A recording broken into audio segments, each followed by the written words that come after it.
Abra sua Bíblia em Mateus capítulo 14, verso 1. É o texto que nós vamos estar analisando essa noite.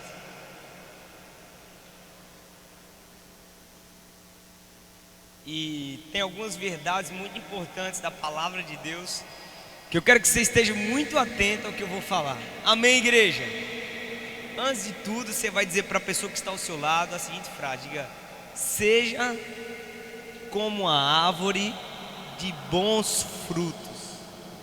Olha para o outro lado e diz para a pessoa do outro lado: seja como a árvore de bons frutos. Esse é o tema da pregação que vamos estar falando essa noite.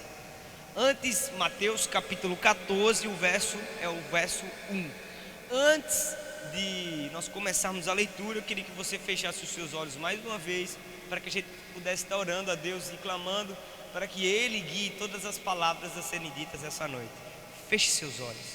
Glorificamos o Teu nome, Senhor, e pedimos que em nome de Jesus o Senhor possa guiar-nos no que vamos fazer agora, que é estar falando, Pai, da Tua palavra.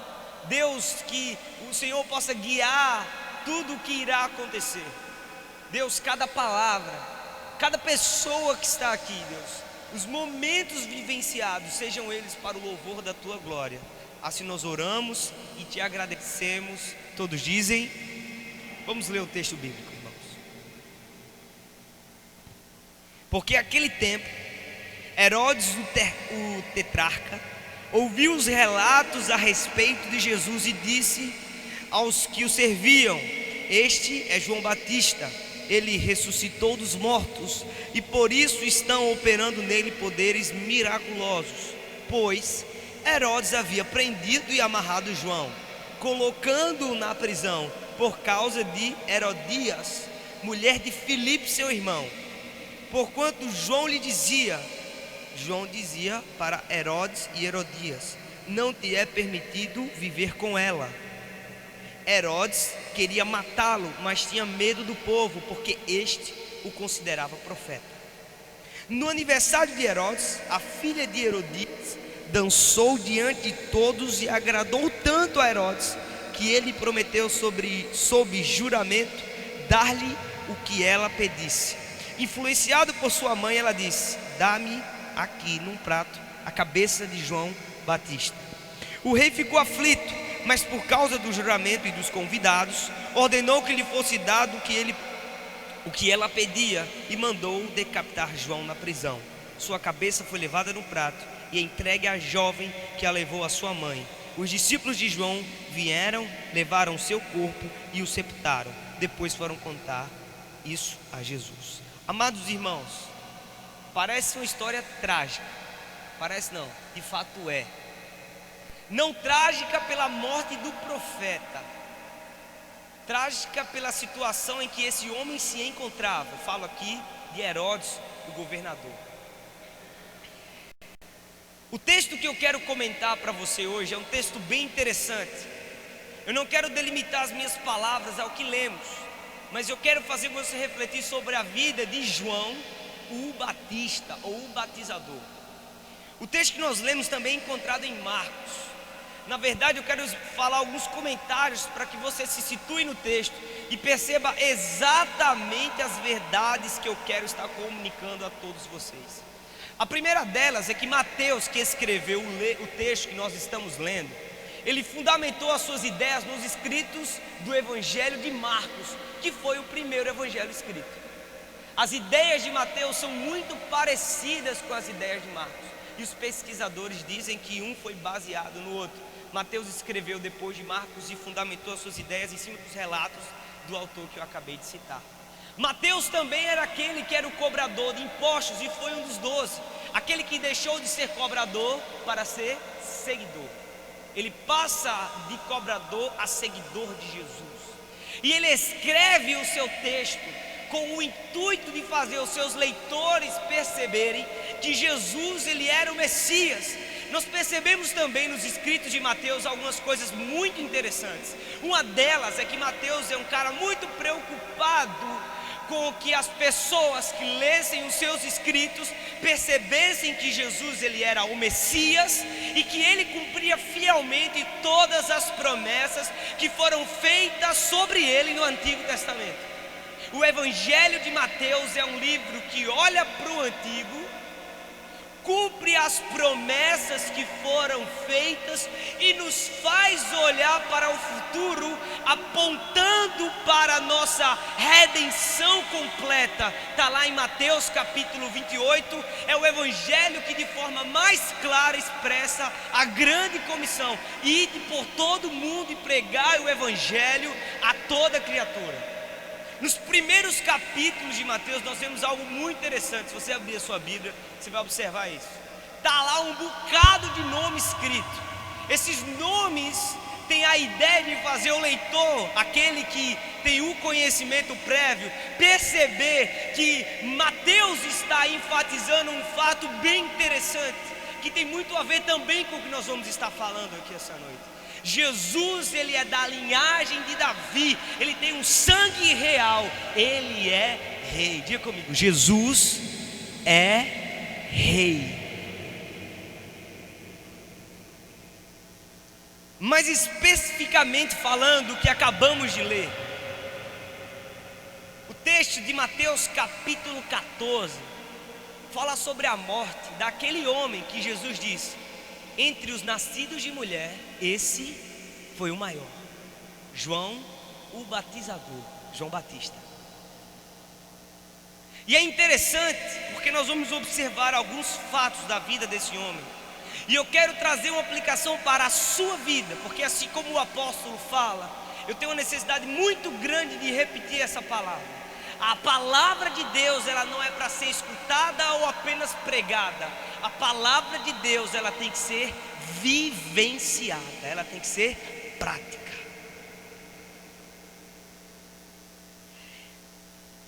O texto que nós lemos aqui fala do seguinte: aconteciam alguns problemas no Novo Testamento que relataram nos evangelhos. Um deles é que as pessoas confundiram João com Elias, porque João foi um cara que por meio da sua pregação conseguia arrebatar os corações, e pessoas se quebrantaram.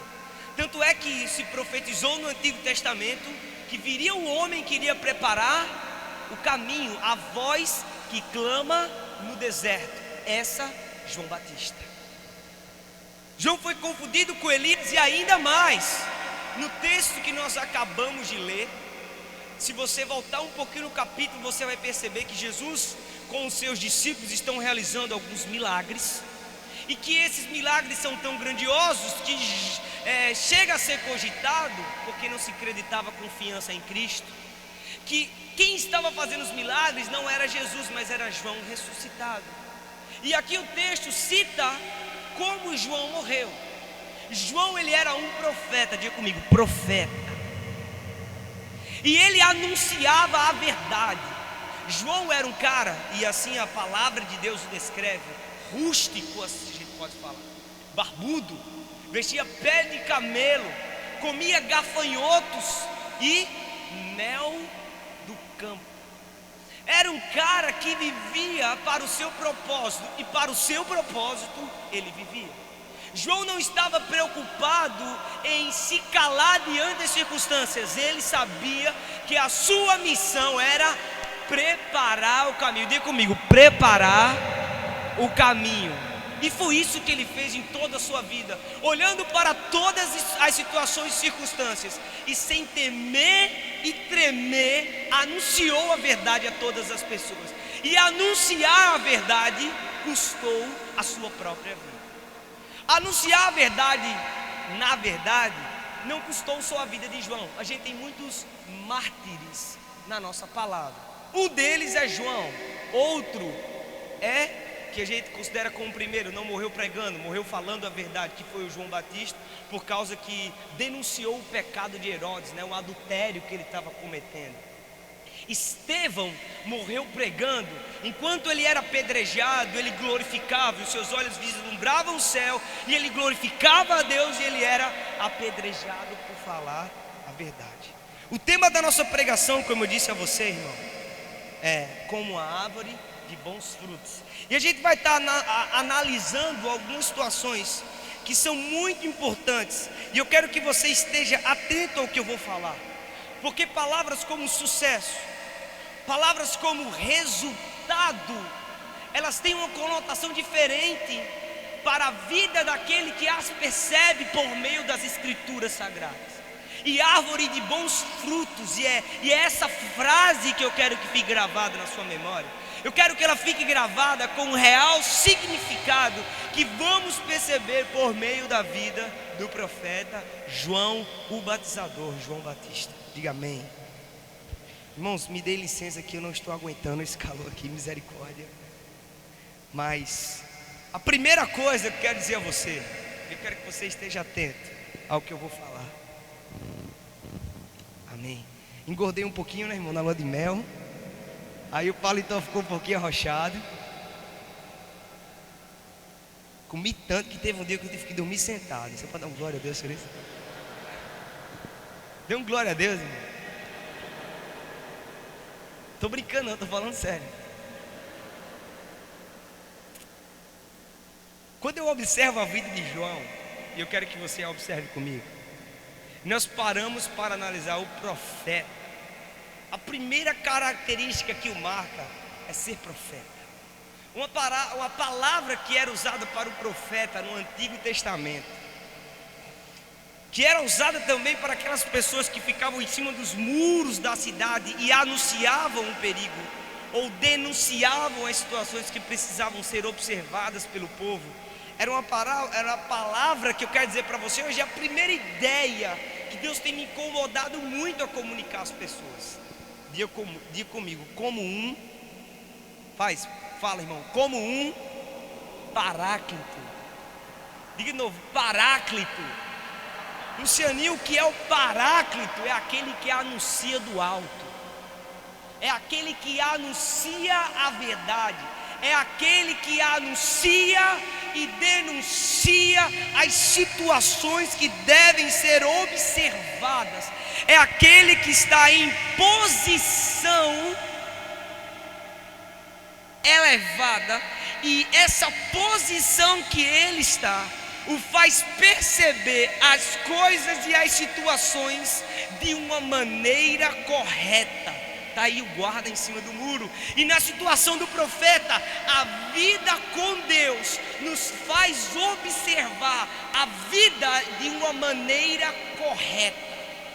Aqueles que têm a vida com Deus, eles conseguem identificar quais são os problemas e quais são as verdades.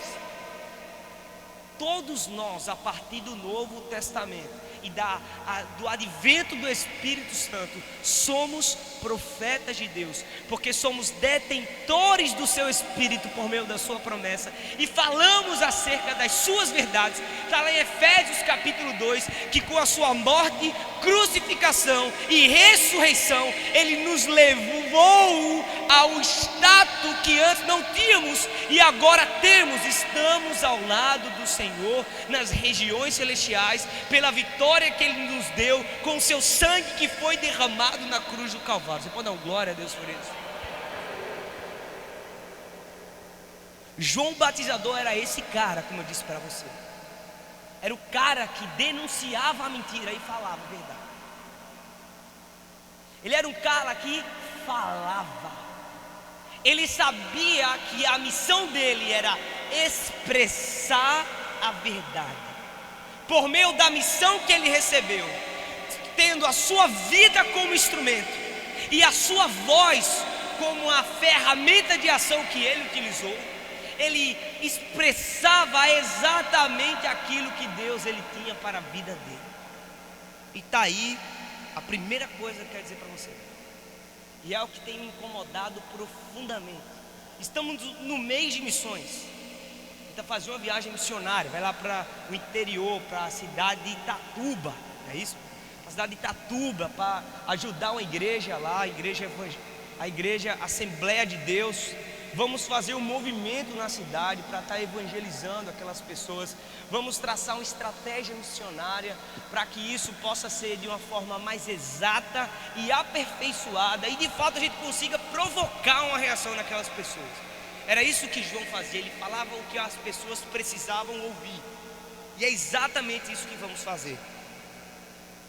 Mas observando essa característica de Paráclito e nos percebendo agora como pessoas que fomos levadas e elevadas por Cristo ao status que antes não tínhamos, para perceber que agora temos, eu tenho que afirmar para os irmãos, amados irmãos, nós precisamos falar e viver o como é bom a vida com Cristo.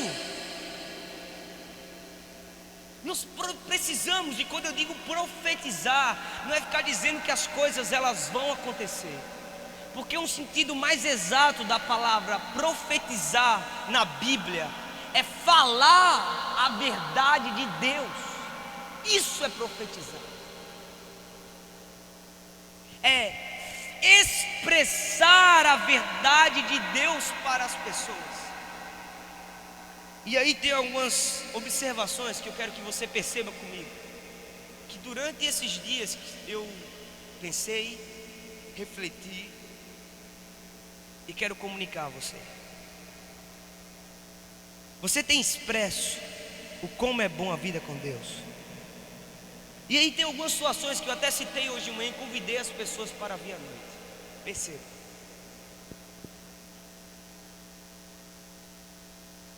Sua esposa vê que você tem prazer no Senhor.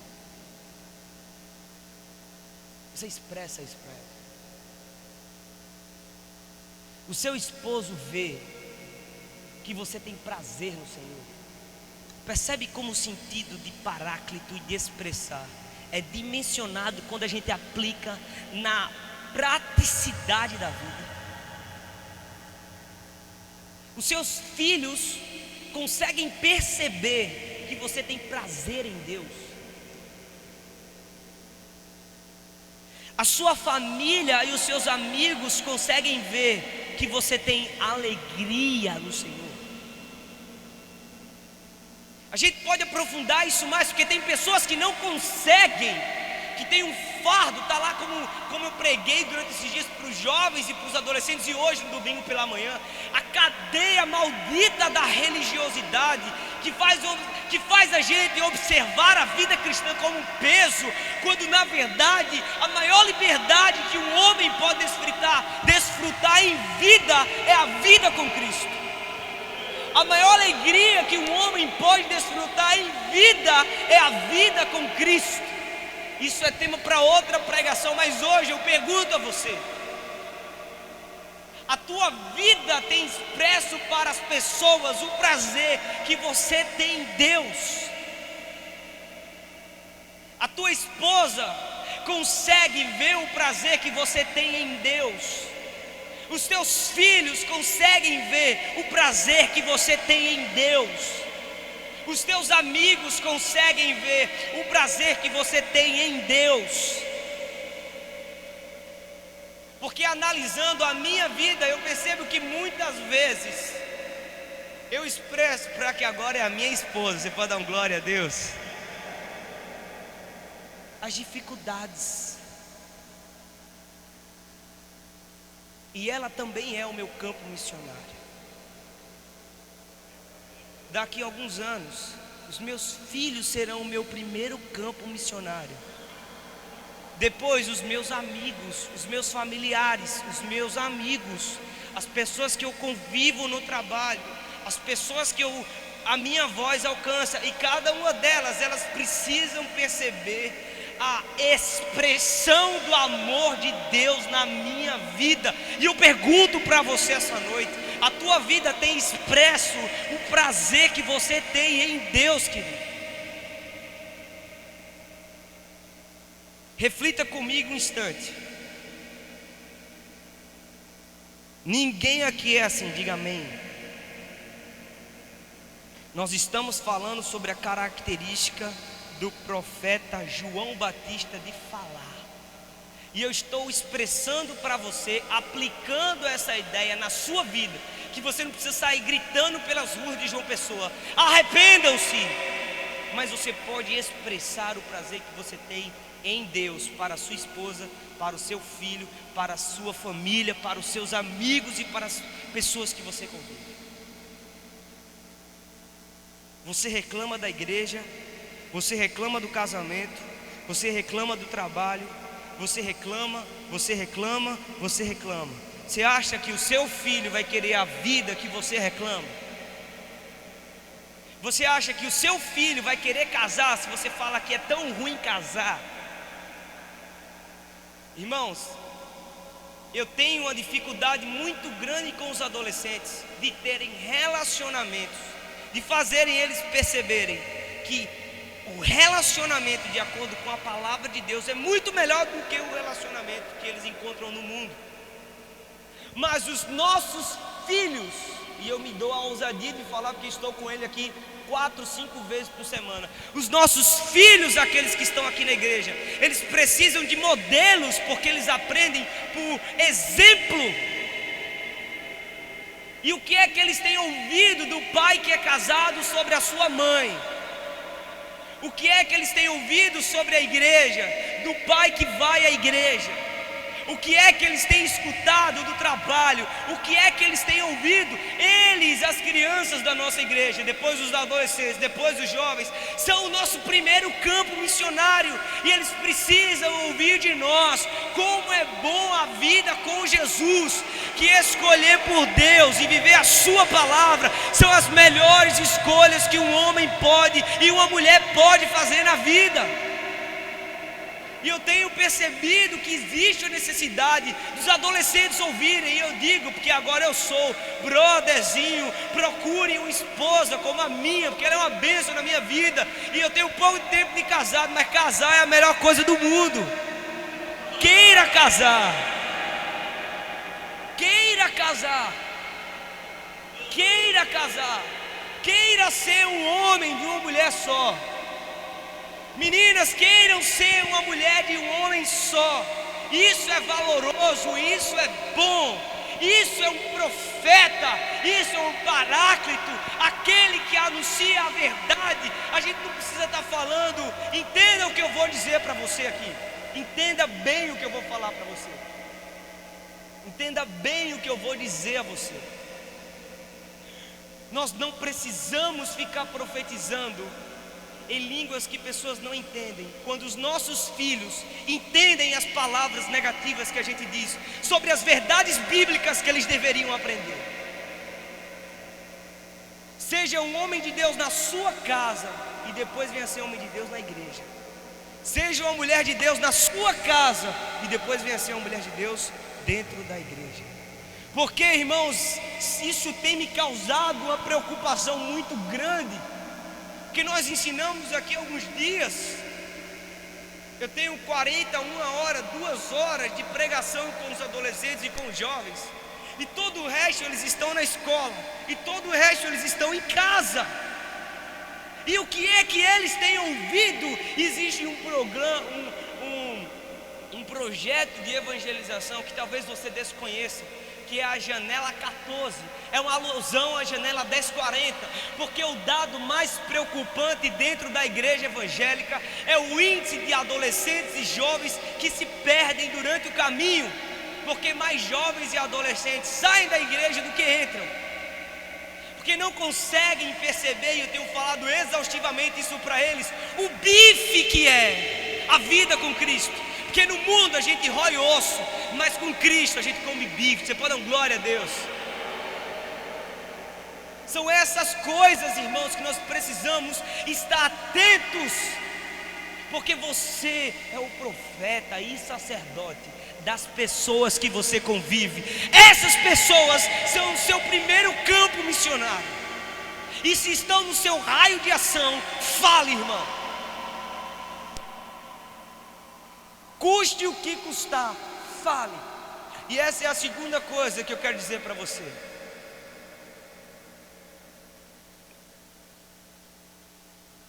Antes disso, Eu quero comentar mais uma sobre essa ideia que nós estamos falando, que eu até comentei hoje de manhã. E é algo que eu coloquei como meta para a minha vida, que eu quero que você coloque para a sua. Porque eu aprendi isso na minha casa. E Deus fez essas ideias e essas verdades serem fundamentadas, esses princípios e valores dentro do meu coração. E eu quero que a minha família, hoje é só a Vanessinha, me veja lendo a Bíblia e orando. Eu quero que os meus filhos vejam que o pai deles lê a palavra de Deus. Eu quero que os meus filhos vejam que eu sou um homem de oração. Eu quero ser um modelo de homem de Deus para os meus filhos. Eu quero que quando eles vão me chamar, ou minha esposa for me chamar, está fazendo o quê? Está lendo a Bíblia. Que você seja assim também. Coloque como meta fazer com que a sua esposa pegue você lendo a Bíblia. Coloque como meta que a sua esposa ou seus filhos vejam você orando. Ore junto com ela. Ore junto com os seus filhos. Se nós não estamos fazendo, o mundo está. Está aí a maior estratégia missionária que funciona. Muçulmano. Fazer filho no mundo e educar eles de acordo com a cultura muçulmana. Os cristãos, eles não fazem isso. A gente coloca o filho no mundo e deixa o mundo educar os nossos filhos. Nós temos que preparar os nossos filhos para o mundo, sendo modelos, fazendo com que eles olhem para nós e saibam o que é o certo e o que é o errado. Garantia, eu sou muito convicto disso, irmãos. Porque a gente não tem como controlar a vida de ninguém. Talvez eu pregue a vida inteira para o meu filho e o ensine o caminho. Infelizmente vai chegar um momento que ele vai caminhar pelos seus próprios passos. Não saberei eu qual caminho ele vai tomar, mas saberei eu que ele saberá qual é o caminho da vida eterna. Você pode dar glória a Deus por isso? Porque a nossa missão, e é isso que categoricamente eu quero repetir e insistir para que fique gravado na sua cabeça. Não é cobrado de nós resultado, é cobrado de nós a anunciação do Evangelho. Fomos chamados para proclamar, anunciar, falar, dizer, como um paráclito que consegue observar a vida e dizer: olha, aqui está a verdade, aqui está o caminho e aqui está a vida. Porque essa é a segunda situação que vamos comentar hoje à noite. O sucesso não é algo medido pelo resultado das coisas que nós fazemos, porque o resultado das coisas que nós fazemos, quem provoca é o nosso Deus. Você pode dar glória a Deus por isso? E aí eu queria perguntar para você agora, querido.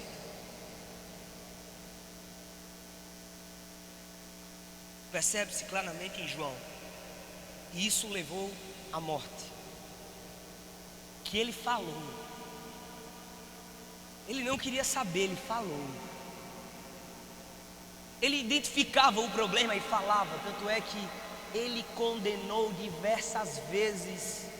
Não foi apenas uma. Se você pegar comentários bíblicos, você vai ver que João incomodava Herodias, porque todas as vezes que ele tinha uma oportunidade, ele dizia: você não pode ser casado com ela, você está errado.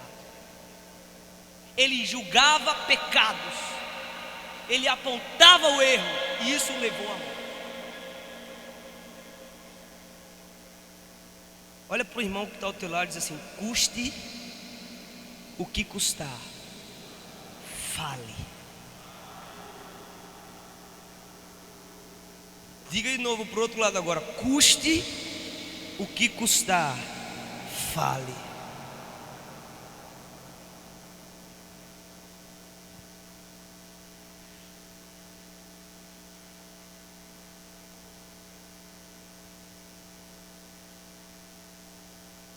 O que é que move você?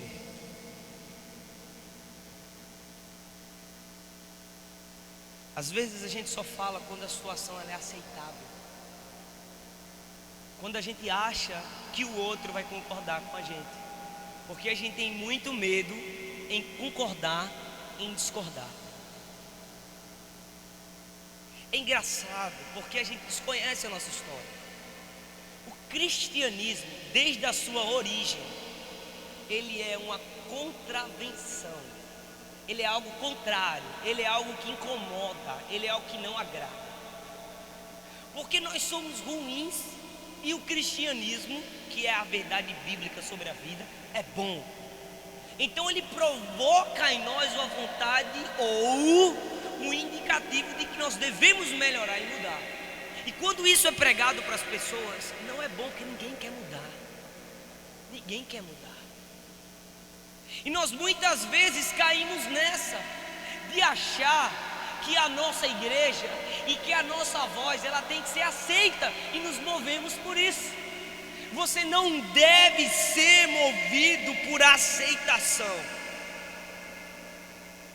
O que é que faz você falar? Ou o que tem feito você ficar calado? Quando eu digo fale, é porque em meus pensamentos e coração eu tenho uma plena convicção de que nós não vivemos por nós mesmos. Você não vive e não deve viver, está lá escrito em Romanos capítulo 8, por circunstâncias. Você não deve viver por sentimentos. Você não deve viver porque você se sente bem. Ou você não deve falar porque você se sente bem. Já que estamos falando aqui sobre falar. Você também não deve falar ou viver ou ser motivado pelo outro. Nós vivemos por uma fé e uma convicção de que Cristo é Deus, nós somos os seus filhos. Algumas coisas podem dar certo nessa terra, mas também podem não dar certo. E se elas não derem certo, não há nenhum problema, porque nós não vivemos por circunstâncias, por absolutamente que não seja o nosso próprio Deus. Ele é a nossa motivação, é por Ele que nós nos movemos, existimos. E como o intuito da pregação essa noite, falamos, pregamos e anunciamos. O motivo da pregação lá no Nordeste, o motivo da pregação para o teu filho não é o teu filho. Eu sei que você o ama muito, mas se você está pregando por causa dele, você está errado. O motivo da pregação do Evangelho é o próprio Cristo. É por Ele que vivemos, é por Ele que existimos e é por Ele que pregamos o Evangelho.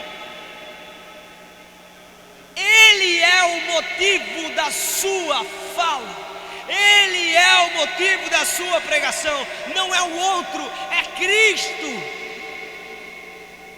Sempre Ele é primeiro. Nós não anunciaremos por causa das pessoas. Não é isso que a Bíblia nos ensina. Sentimos a dor do outro e percebemos que o outro precisa conhecer a graça que nos dá o conforto da salvação e a segurança da misericórdia. Mas anunciamos as verdades da fé, porque vivemos por essa fé, e essa fé nos faz perceber que o motivo da nossa fala, vida, existência, caminhada e pregação é o próprio Cristo. É Ele que nos move. Vivemos por uma fé, vivemos por Ele. E está em um texto que eu tenho um prazer enorme de repetir. Sempre que eu tenho oportunidade, eu falo. Romanos capítulo 11, versículo 33. Porque todas as coisas, elas foram criadas pelo nosso Deus. Elas existem por causa do nosso Deus. E elas são para a glória do nosso Deus. Você pode dar um glória a Deus por isso? E nesse momento eu quero dar uma pincelada muito pequena nisso, porque é algo que também tem me incomodado. São as prisões e correntes da religiosidade. Amados, nós somos um povo livre. Eu aprendi o Evangelho quando eu era muito novo. Eu me converti e eu me lembro do momento da minha conversão, eu tinha 12 anos. De lá para cá eu mudei e mudei muito. Mas recentemente eu tive uma transformação maior ainda, quando eu fui apresentado à graça, que eu não conhecia. Eu era um cara que vivia dentro da igreja, me dizia livre sem ser. Era um hipócrita, que ficava encontrando erros e achando que me justificava pelos meus próprios feitos. Achando que porque eu fazia alguma coisa ou fazia outra, eu era justificado. Mas de um dia para o outro, diga para mim, de um dia para o outro, eu estava lendo a Bíblia e percebi uma verdade que eu ainda não tinha percebido.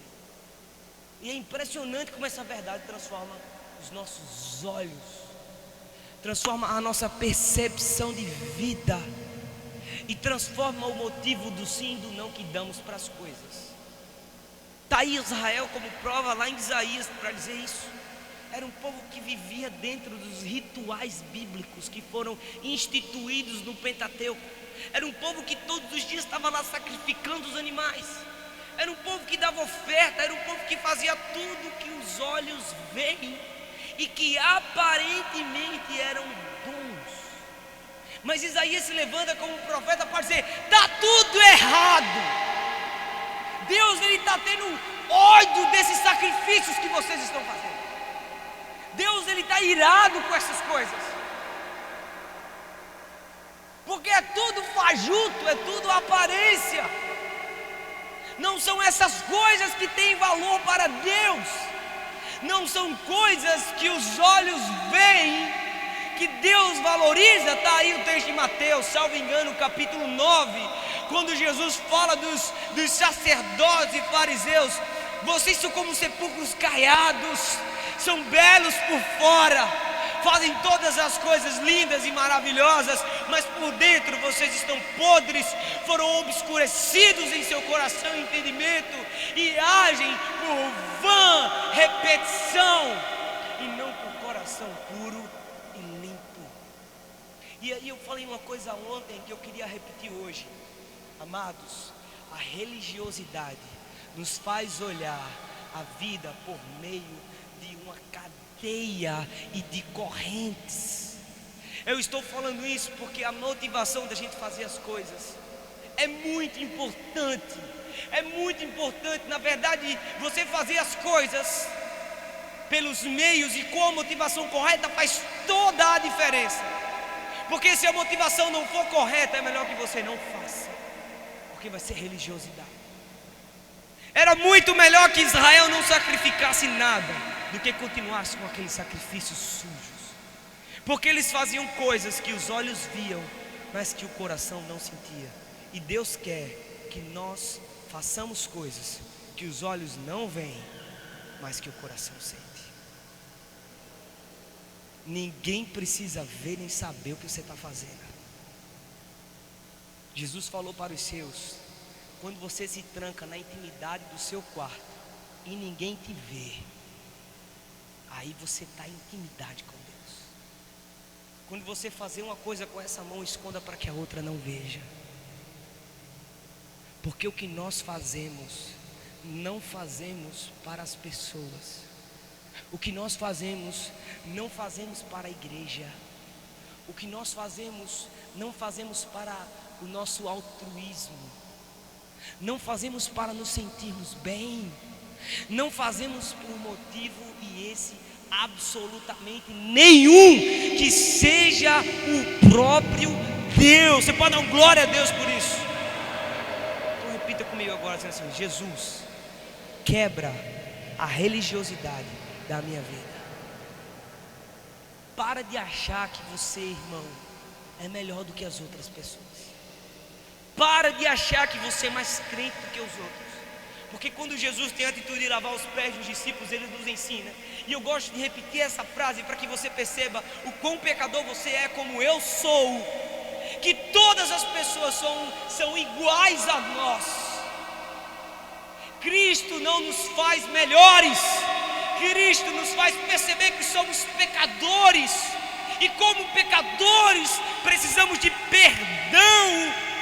E como precisamos de perdão, nos arrependemos. Somos tão pecadores, você que está aqui dentro hoje, como qualquer outra pessoa do mundo. Como qualquer outra pessoa do mundo, nós somos pecadores. Não é porque estamos aqui dentro que isso faz alguma diferença para as nossas vidas. Não é. É o Deus que faz a diferença nas nossas vidas. Não são as nossas atitudes ou escolhas, mas a escolha que Deus Ele fez por nós. Ele que nos amou, Ele que nos separou, Ele que nos elegeu, Ele que trouxe você aqui, e é Ele que faz a diferença na sua vida. Você pode dar glória a Deus? Não somos melhores que ninguém, e é por isso que fazemos pelas pessoas, por causa dEle. Ele é a nossa motivação. E a terceira e última coisa que eu quero dizer para você, repita comigo dizendo: como uma árvore de bons frutos. Não somos medidos por resultados humanos. Como eu falei para você no começo da pregação, talvez você olhe para a história de João e fale: tá, morreu, falou, morreu, vou ficar calado para ver. Estevão, tá, Lucianinho, Estevão não podia ter ficado calado. A gente desconhece a nossa história. Se você vai para o primeiro século, o início da nossa igreja, tem uma frase que eu esqueci agora o nome do cara que falou, mas o Jonas Madureira postou esses dias na internet. É um estudioso bíblico que eu acompanho, Jonas Madureira. Ele diz: aqueles que foram alcançados por Cristo preferem ser mártires do que atores principais. Você percebe isso? Está escutando o que eu estou dizendo, irmão? Aqueles que foram alcançados por Cristo preferem estar aqui do que aqui. Aqueles que foram alcançados por Cristo não fazem questão de estar na última fila. Aqueles que foram alcançados por Cristo não fazem questão de ser um rei na terra. E eu faço agora minhas palavras, as palavras que foram ditas a mim no dia da minha consagração. Eu oro e com veemência por todos os irmãos essa noite aqui, para que vocês não se rebaixem,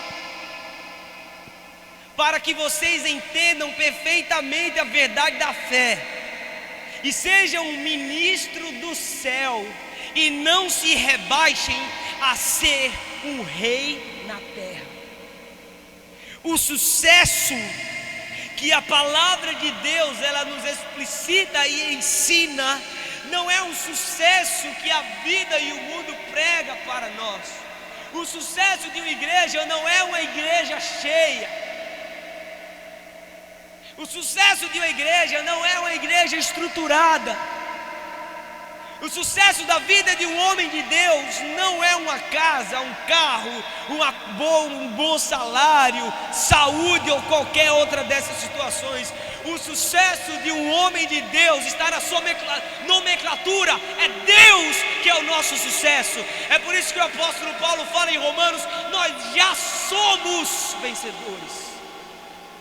Nós já somos mais que vencedores, não por mérito humano. E ele fala lá em Filipenses: porque todas as coisas que eu fui e eu tive, hoje eu considero como esterco, pelo apreço que eu adquiri a Cristo, porque eu recebi dele. O que eu recebi dele é muito maior do que eu tinha e do que eu tenho. É por isso que todas as coisas eu considero como nada, comparado ao amor que eu percebi e foi encontrado em mim por ele. Essa é a nossa vitória. É o amor com que ele nos amou. Essa é a sua vitória. Essa é a vitória e a certeza que não nos decepciona.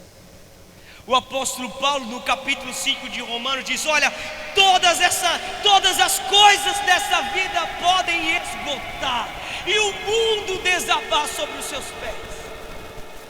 Você pode até duvidar da existência de Deus, mas mesmo assim Ele vai amar você. Você pode dar glória a Deus por isso. É essa a certeza que nos mantém de pé.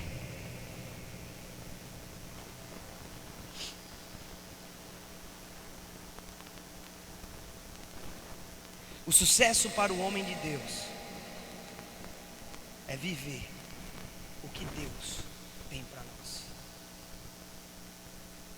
E quando eu digo, irmãos, como a árvore de bons frutos. É porque eu não sei se você sabe, mas a árvore, ela dá mais vida quando ela morre. Nascem muito mais plantas e uma diversidade muito maior de vida daquela velha árvore. Na verdade, se você perceber, os seus frutos, quando caem e desfalecem, eles vão gerando vidas. Quando paramos para analisar o que a Bíblia fala sobre árvore, você percebe que Jesus ele diz: a árvore plantada junto a ribeiros, regada pela palavra, alusão aos rios que correm do trono de Deus. A nossa existência e o sucesso da nossa vida, o sucesso da sua vida, não é delimitado pelas coisas que você fez aqui.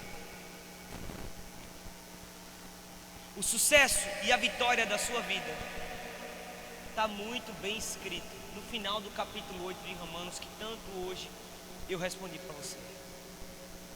E digo hoje mais uma vez: nem a morte, nem a vida, nem os anjos, nem os demônios, nem os poderes dessa terra, nem o que há por vir, nem altura, nem profundidade, nem qualquer outra coisa da criação, nada, absolutamente nada é capaz de separar você do amor com que Jesus Cristo o amou. Essa é a nossa vitória. Você pode dar um glória a Deus por isso. Esse é o nosso sucesso. Esse é o nosso sucesso. Eu estou falando isso, irmãos, porque estamos analisando a vida do profeta João Batista, que aparentemente, tragicamente, acaba de uma forma tão inusitada, com a denúncia da esposa do governador, que estava insatisfeita com aquela profecia. Mas eu quero dizer para você: seja como a árvore de bons frutos. Fale.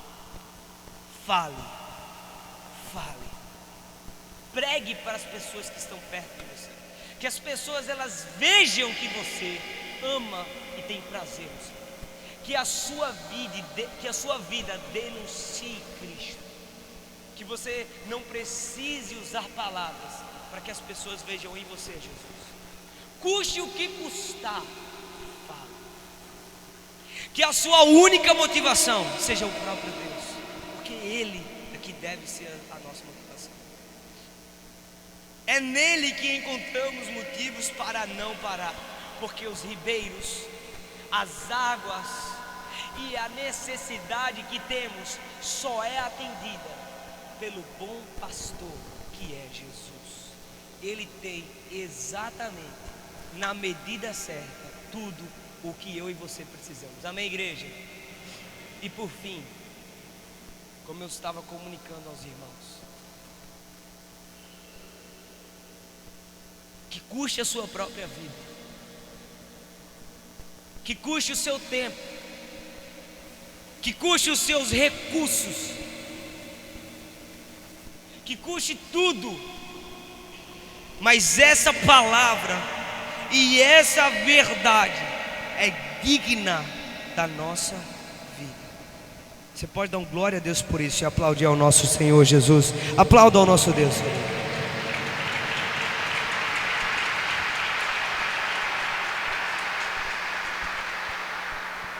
Como eu disse a todos os presentes essa noite, e quero repetir: João foi como considerado por Cristo o maior de nascido de mulher, porque ele vivia, e assim eu convido você a viver, como alguém que tem as coisas do alto mais importantes que as coisas da terra.